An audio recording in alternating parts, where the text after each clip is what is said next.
धर्मस्य रायतो महतो भया। सेम प्रभु दीजिए, सेम प्रभु बोलिए, श्लोका बोलिए, माइक दीजिए, माइक दीजिए, श्लोका बोलिए जरा। नेहा विक्रमनाशोऽस्ति प्रत्यवायो न विद्यते स्वल्पमस्य धर्मस्य त्रायते महतो भया। आशीष प्रभु बोलिए जरा, पढ़िए पढ़िए। हाँ क्या बोलिए, आप पढ़िए, श्लोका बोलिए, आप पढ़िए। नेहा विक्रमनाशोऽस्ति प्रत्यवायो न विद्यते स्वल्पमस्य धर्मस्य त्रायतो महतो भया। माता जी को दीजिए, माइक दीजिए, पढ़िए, श्लोका पढ़िए।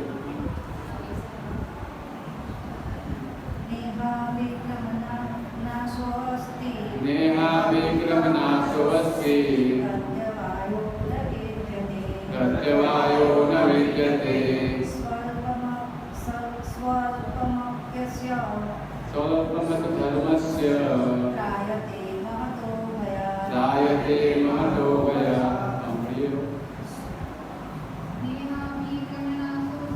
नेहा विक्रमनाशोऽस्ति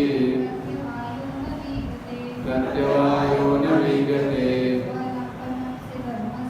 स्वल्पमस्य धर्मस्य त्रायते महतो भया। पढ़िए पढ़िए।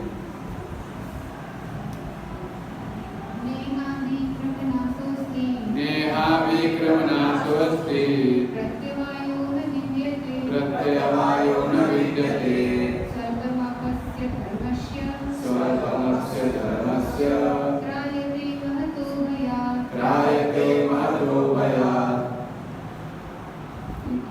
पीछे बोलेंगे न नहीं यह इस योग में अभिक्रम प्रयत्न करने में नाशः हानि अस्ति है प्रत्यवायः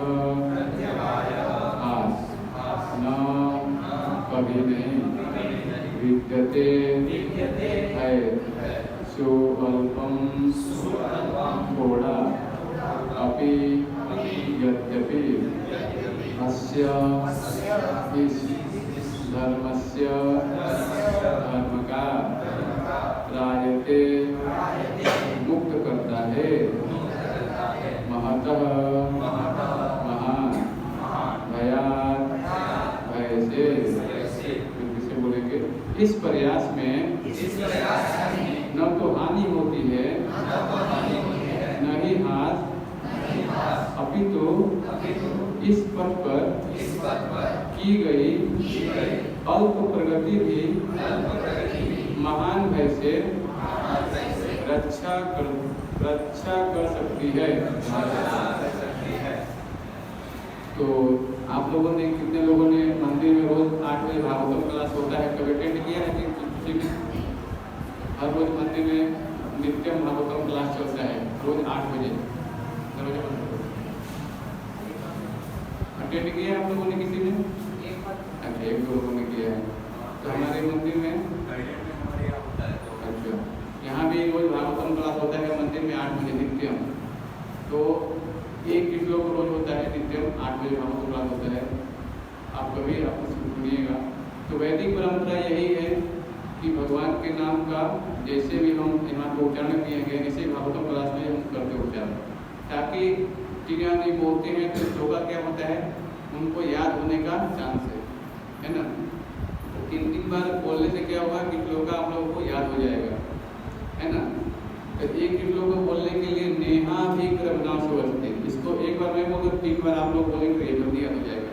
क्योंकि घर पे पढ़ाई करेंगे लोग, आना चाहिए ना कैसे याद करना है, तो ध्यान रखना है ना, श्लोका ध्यान से सुनना है पहले, है ना।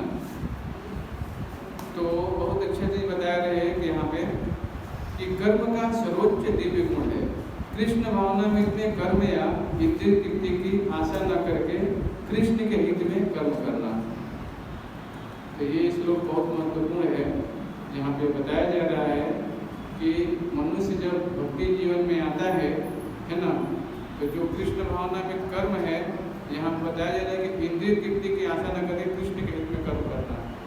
तो कृष्ण यहाँ पे सेंटर में पूरे मंदिर में, जो भी भक्त क्या कर रहा है, कृष्ण के लिए कर्म कर रहा है ना। और क्या, ऐसे कर्म का लघु आरंभ होने पर भी कोई बाधा नहीं आती, न कभी इस आरंभ का विनाश होता है। भौतिक स्तर पर प्रारंभ किए जाने वाले किसी भी कार्य को पूरा करना हो जाए, अन्यथा सारा प्रयास निष्फल हो जाता है। किंतु कृष्ण भावना में प्रारंभ किया जाने वाला कोई भी कार्य अधूरा रहकर भी अस्थायी प्रभाव डालता है। अतः ऐसे कर्म करने वालों के कोई हानि नहीं होती, चाहे कर्म अधूरा ही क्यों रह जाए। यदि कृष्ण भावना में 1% भी कार्य पूरा हुआ हो तो उसका स्थायी फल होता है। अतः अगली बार 2% से शुभारंभ होगा। किंतु भौतिक कर्म में जब तक 100% सफलता प्राप्त न हो तब तक कोई लाभ नहीं होता। तो आप लोग को उदाहरण देंगे, हमारे लोग भी सामने बैठे हैं जो बिल्डिंग बनाते हैं, जो भी कार्य करते हैं, तो प्रभु जी का अनुभव है कि अगर मान लीजिए आप बना रहे हैं, अगर पूरा नहीं होगा तो पूरा कोई उसमें रह पाएगा। जैसे उसका पाया खड़ा कर दीजिए और ऊपर छत नहीं डाले, है ना, तो क्या होगा, अधूरा कार्य हो जाएगा। फिर उसको पूरा नहीं करेंगे तो लोग रह नहीं पाएंगे वहाँ पे, है ना। अपना तो क्या करना पड़ता है, भौतिक कार्य में कोई भी जब हम कार्य करते हैं तो उसको अधूरा छोड़ेंगे तो पूरा कंप्लीट नहीं होगा। लेकिन भक्ति जीवन में क्या बताया जा रहा है, थोड़ा सा भी अपने प्रयास किया, हाँ, तो क्या बताया जा रहा है कि कृष्ण भावना में 1%, केवल 1% आपने भगवान का नाम लिया है, कुछ भी किया है, तो बताया उसका स्थायी फल होता है। मंदिर आते हैं आप, भगवान को प्रणाम कर लिया, घंटा बजा दिया, हाँ, भक्तों का नाम कि भगवान का नाम स्मरण किया, सुना, भाव का सुना, इसका सब फल होता है, स्थायी फल होता है। ये कभी नष्ट होने वाला नहीं, चाहे आप किसी भी शरीर में चले जाइए। सोचिए कितना बड़ा लाभ है ना। लेकिन वही भौतिक कार्य क्या है, थोड़ा भी करके पूरा नहीं होता, क्या होगा, वो अस्थायी फल पूरा नहीं मिलेगा, पूरा कंप्लीट करना ही पड़ता है कोई भी कार्य, है ना। लेकिन भक्ति क्या है, उसका फल होता है। अजामिल ने कृष्ण भावनामृत में अपने कर्तव्य का कुछ ही प्रतिशत पूरा किया था, किंतु भगवान की कृपा से उसे 100% लाभ मिला। तो श्रीमद् भागवतम का यहाँ बहुत अच्छा उदाहरण दिया जा रहा है कि अजामिल नाम का, आप लोग को स्टोरी मैंने सुनाया था, याद होगा आप लोगों को, फिर भी एक बार मैं बताता हूँ आप लोगों को कि कोई व्यक्ति अगर है, भगवान के नाम का करता है, पढ़िए माता जी इसका नहीं रहता,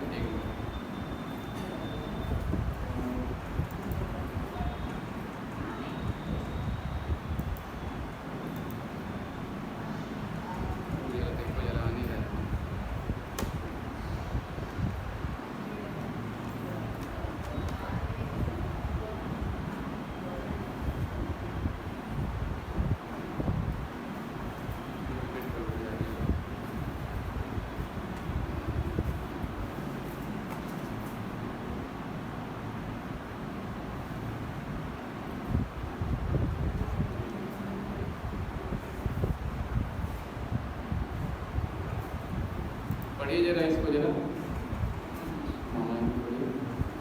भगवान विष्णु के नाम पर रत्न, सोना या अन्य मूल्यवान वस्तुओं के चोर, शराबी, मित्र या संपत्ति के साथ विश्वासघात करने वाले, ब्राह्मण के हत्यारे अथवा अपने गुरु अथवा अन्य श्रेष्ठ जन की पत्नी के साथ संभोग करने वाले के लिए प्रायश्चित की सर्वोत्तम विधि है। स्त्रियों, राजा या अपने पिता के हत्यारे, गौरों का वध करने वाले तथा अन्य सारे पापी लोगों के लिए भी प्रायश्चित की यही सर्वोत्तम विधि है।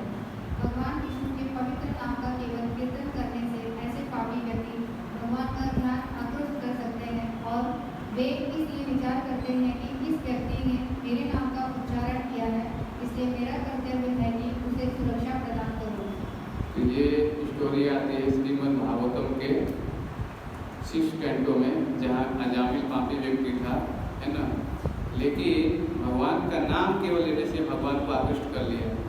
नहीं तो अभी देखिए इतने सारे पाप है, अलग अलग विधियां प्राचीन करेंगे लेकिन पूरा नहीं कर रहे हैं, फिर भी आपको दंड लगेगा। लेकिन वो व्यक्ति ने केवल नारायण नाम लिया, इसलिए भगवान का ध्यान आकृष्ट कर पाया। तो नाम की इतनी सारी महिमा शक्ति है ना। इसको पढ़िए जरा। यदि कोई हरिनाम का उच्चार करता है और कभी किसी आकस्मिक दुर्भाग्य से यथा छत से गिरने, फिसलने या सड़क पर यात्रा करते समय हड्डी टूट जाने, सर्प द्वारा काटे जाने, पीड़ा तथा तेज ज्वर से आक्रांत होने या हड्डियां से घायल होने से मर जाता है, तो वह कितना ही पापी क्यों न हो, नारकीय जीवन में प्रवेश करने से वह तुरंत मुक्त कर दिया जाता है।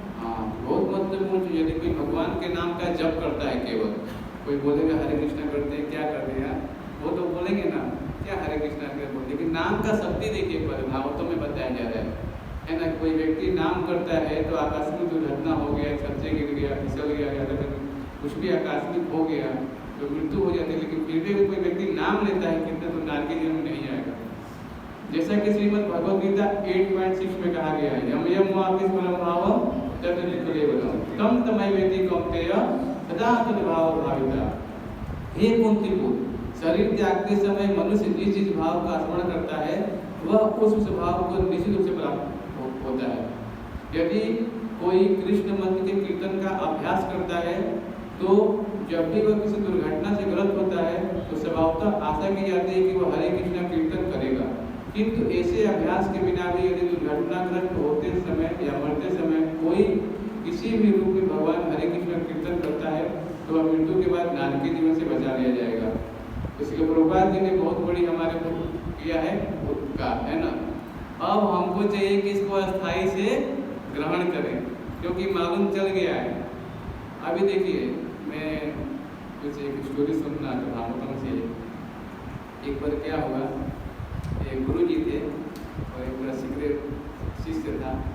तो गया गुरु जी के पास, बोला क्या, गुरु जी मेरे को बहुत कोई सीक्रेट बात बताइए, कोई एक बात बताइए ताकि मेरे को जीवन में कैसे आगे बढ़ सकूं, है ना।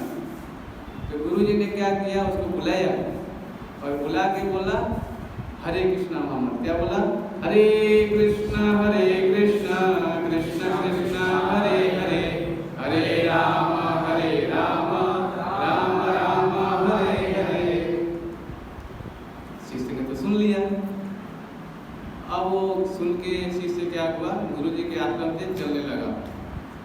जब जा रहा था तो एक धोबी था, कपड़ा धो रहा था, है ना, कपड़ा धो रहा था और बोल रहा था हरे कृष्णा कृष्णा कृष्णा हरे हरे, हरे राम राम राम हरे हरे। बड़ा आश्चर्यचकित हो गया। अरे गुरु जी ने बोला है, क्या बोला है, ये तो बहुत कोई बात है, कोई चीज दिया मेरे को, लेकिन ये तो धोबी कपड़ा धो रहा है, वो भी नाम ले रहा है। हाँ, उसको शंका आ गया मन में, ऐसा कैसे हो सकता है, ये कोई कैसे हो सकता है। फिर आगे बढ़ा, फिर गया तो एक देखा कि एक मछुआरा जो है वो मछली पकड़ रहा था और जाल फेंक रहा था। क्या बोल रहा था, हरे कृष्णा कृष्णा कृष्णा हरे हरे, हरे राम राम राम हरे हरे। अब उसको और शंका हो गया, अरे ये तो मछुआरा है, मछली पकड़ रहा है, वो भी हरे कृष्णा महामंत्र ले रहा है, तो क्या हुआ, और संदेह होगा, मछुआरा ले रहा है तो गुरु जी लग रहा है सही चीज नहीं बताई मेरे को, है ना। उसको शंका और बढ़ने लगा।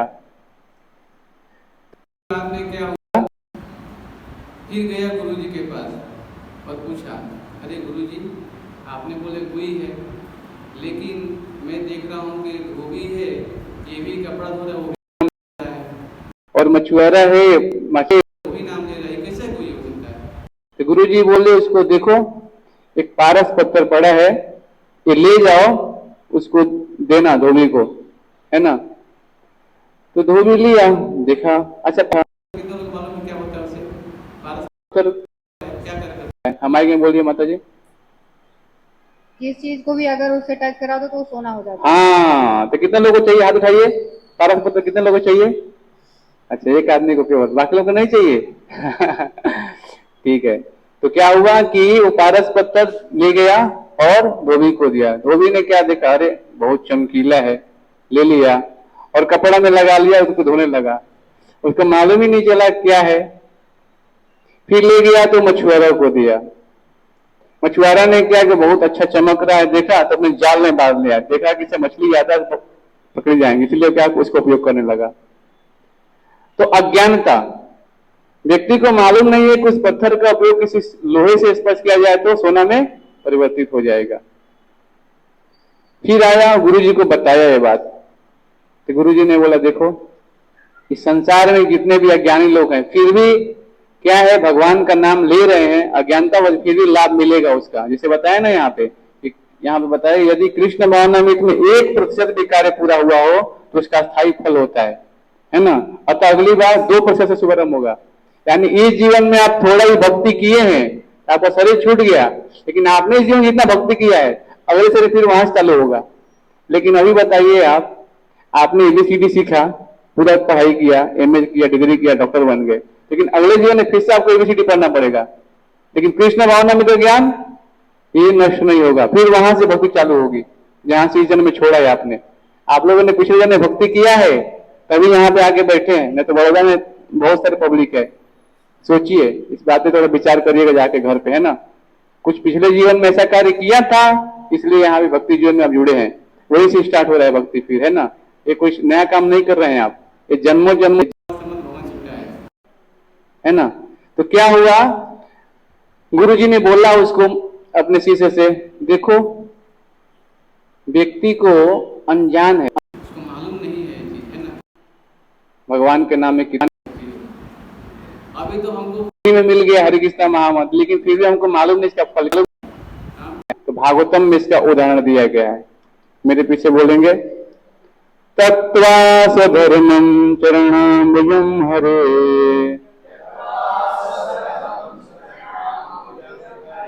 भजन पक्वता पतंतो यति यत्वं क्वं बालभ्रं बोधमुष्किं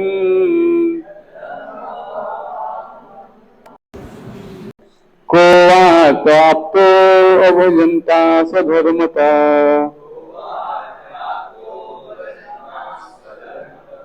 मेरे पीछे बोलेंगे, जिसने भगवान की भक्ति में सेवा में प्रवृत्त होने के लिए अपनी भौतिक वृत्तियों को त्याग दिया है,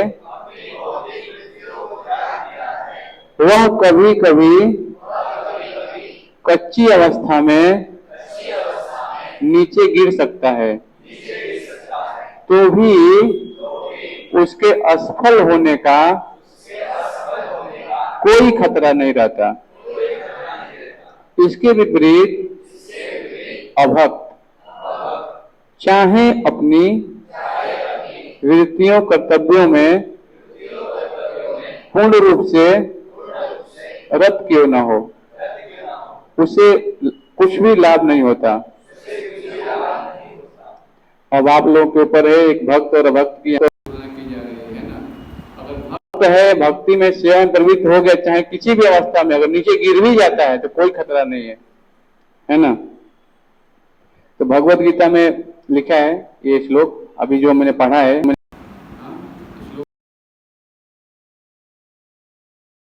पढ़िए। नहीं, भगवत गीता में लिखा है वो पढ़िए।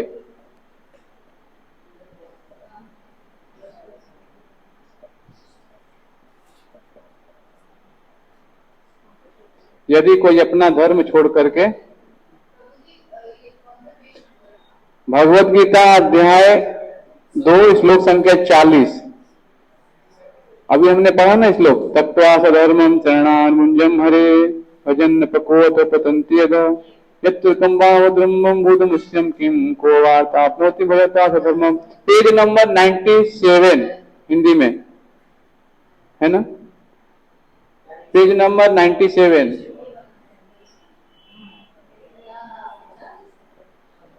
यदि कोई अपना धर्म छोड़कर कृष्ण भावनामृत में अपना काम करता है और फिर काम पूरा न होने के कारण नीचे गिर जाता है, तो इसमें उसको क्या हानि? और यदि कोई अपने भौतिक कार्यों को पूरा करता है, तो इससे उसको क्या लाभ होगा?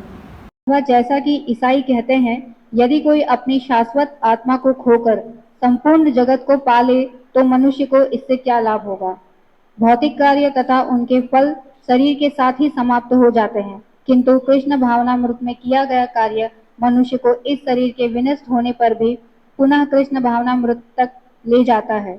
कम से कम इतना तो निश्चित है कि अगले जन्म में उसे संस्कृत ब्राह्मण परिवार में या धनी मानी कुल में मनुष्य का शरीर प्राप्त हो सकेगा, जिससे उसे भविष्य में ऊपर उठने का अवसर प्राप्त हो सकेगा।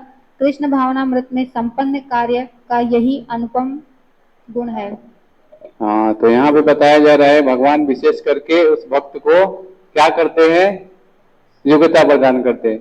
एक बच्चा वही पैदा हो रहा है तो रोड पे आके भिखारी बन जा रहा है, और एक बच्चा वही पैदा हो रहा है कि किसी राजा घर में या किसी बड़े कुल खानदान में, तो उसको तुरंत जन्म से ही लखपति करोड़पति बन जा रहा है। ऐसा क्यों हो रहा है?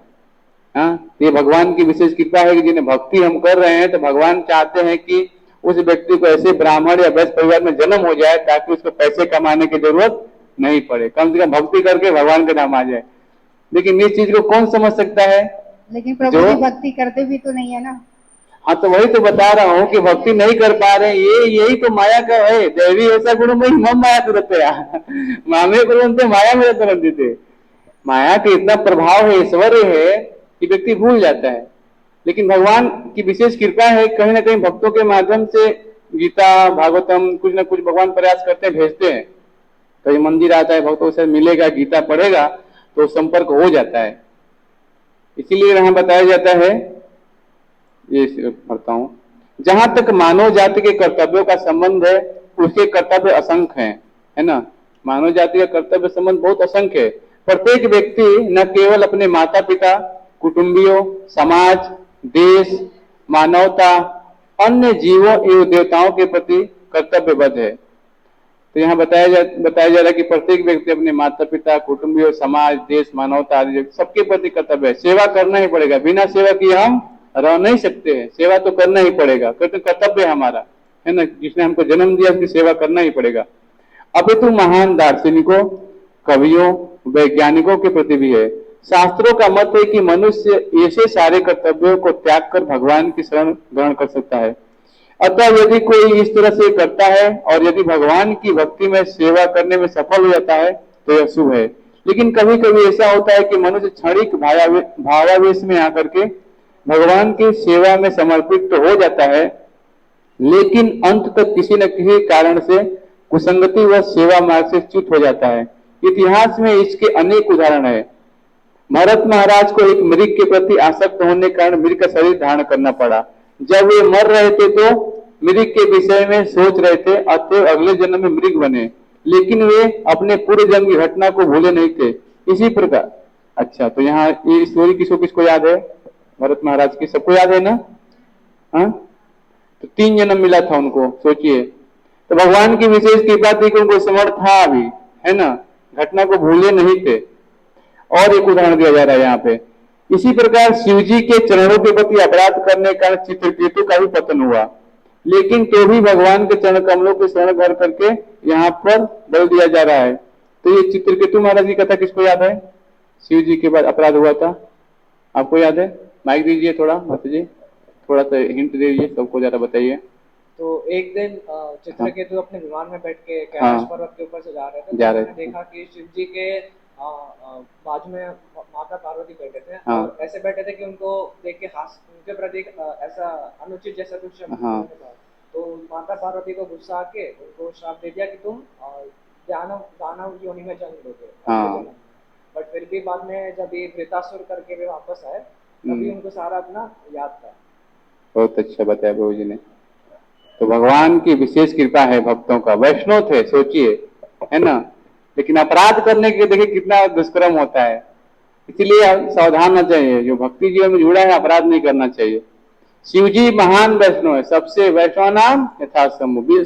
वैष्णव सबसे श्रेष्ठ व्यक्ति है, भगवान के भक्त हैं, उनकी पूरी इंद्रियां क्या है, कंट्रोल है ना। अब देखिए भागवतम कौन कौन सुन रहा है उनके। शिवजी जब भागवतम कर रहे थे तो कौन कौन सुन रहा था? नारद मुनि, व्यास, सब लोग ऋषि मुनि बैठे हैं और अपने जंघे पे बैठाए हैं माता पार्वती को, फिर भागवतम क्लास कर रहे हैं। सोचिए, है ना। तो हम समझ सकते हैं कि वो विमान से जा रहे थे, चित्रगुप्ती महाराज ने देखा तो हंस दिया, अरे ये कैसी भागवत कथा चल रही है। इसके मतलब उनकी पत्नी शिव जी तो कुछ नहीं बोले, वो जो जानते हैं भक्त है, लेकिन माता पार्वती को थोड़ा अच्छा नहीं लगा। उन्होंने क्या किया? श्राप दे दिया, असुर होने वाला पड़ा। लेकिन देखिए उनको भी याद था इस कारण में श्राप मिला है, भगवान कृष्ण ने उद्धार किया कि कृष्ण लीला में आते हैं। तो हम समझ सकते भक्तों को क्या करते हैं, कोई ना कोई देते हैं, उसका जीवन ऊपर उठ सके, है अच्छा चीज है। तो यहाँ पे समझ सकते हैं कि शिव जी क्या हुआ, चरणों के प्रति अपराध करने का चित्रकेतु का पतन हुआ। लेकिन तो भी भगवान के चरण कमलों के शरण ग्रहण करने पर यहाँ बल दिया जा रहा है, भले ही इसमें से नीचे गिरने का भय बना रहता है। यहाँ बल दिया जा रहा है कि कोई भी व्यक्ति अगर भगवान के चरण कमलों के शरण ग्रहण कर लेता है, नीचे गिरने का तो भय बना रहता है, क्योंकि यद्यपि मनुष्य भक्ति वह भगवान के चरण कमलों कभी नहीं भूलता। एक बार भगवान की भक्ति में, सेवा में लग जाने पर वह सभी परिस्थितियों में उनकी सेवा में बना रहेगा। भगवत गीता में कहा गया है कि किंचित भक्ति भी, भगवत गीता बहुत अच्छा उदाहरण यहाँ भगवान बता रहे हैं। भगवत गीता में कहा गया कि किंचित घातक जा सकती है। इतिहास ऐसी घटनाओं के अनेक उदाहरण है। इसमें से अजामिल लेख है। अजामिल अपने प्रारंभिक जीवन में भक्त था, किंतु युवावस्था में भक्ति से च्युत हो गया, तो ही भगवान ने अंत में उसकी रक्षा की। तो हम समझ सकते हैं प्रभावशाली है। कोई भी व्यक्ति समय में भी आकर के आप सोचिए कि हरे कृष्णा केवल महामंत्र जप करके 2-3 महीने में खुद हमारे जीवन परिवर्तन हो जाता है। ऐसा क्यों? जब हम अच्छे नियमों को पालन करते हैं तो क्यों? क्योंकि भक्ति बहुत ही प्रभावशाली है, वो अग्नि के समान है ना। जैसे मान लीजिए खूब अग्नि जल रही है, तो कोई भी बस डालेंगे जला के भस्म कर देगी। हमारे कितने भी पूर्वज कितने भी पाप कर्म किए होना, लेकिन कठोरता से नियमों का अगर कोई व्यक्ति पालन करता है तो तुरंत उसका प्रभाव पड़ता है ना। चाहे हम समझ सकते हैं कि भक्तों का संग करके, यहाँ साधु संग सर्वशास्त्र कर लो ना, साधु संग सर्व सिद्धि है। सारी सिद्धियां अपने आप प्रकट हो जाती है, अलग से कोई प्रयास करने की जरूरत नहीं। जैसे एक बताया गया है कि छोटे से कूप का जो जल है ना, जलाशय से तुरंत पूरा हो जाएगा। भगवत गीता में आए ना, बहुत टूक में कौन से श्लोक के प्रभु ये बताएगा? एक छोटे से कूप का, भगवत गीता, हाँ पढ़िए जरा श्लोक पढ़िए, माता जी माइक में लेकर पढ़िए जरा। अध्याय 2 का, संप्लुतोदके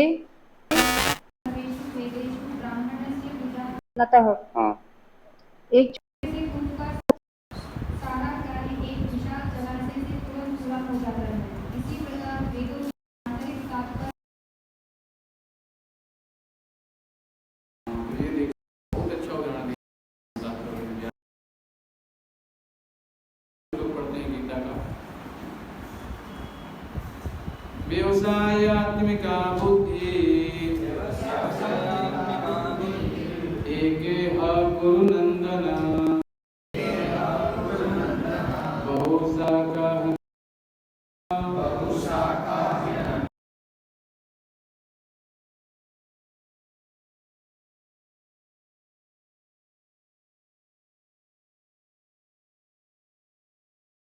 कर चलते हैं, वे प्रयोजन में दृढ़ रहते हैं और उनका लक्ष्य भी एक होता है। एक जो दृढ़ गति के नहीं है, शाखाओं में विभक्त रहती है। हाँ इसका तात्पर्य पढ़िए। यह दृढ़ श्रद्धा की कृष्ण भावना के द्वारा मनुष्य जीवन की सर्वोच्च सिद्धि प्राप्त कर सकेगा। व्यवसायत्मिक बुद्धि कहलाती है। चैतन्य चरितमृत में मध्यमा 22.62 में कहा गया है, श्रद्धा शब्द विश्वास कहे सुदृढ़ निश्चय, कृष्ण भक्ति कहे सर्व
शब्द विश्वास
चैतन्य महाप्रभु कृष्ण स्वरूप नित्यानंद प्रभु बलराम चैतन्य महाप्रभु 522 साल से पूर्व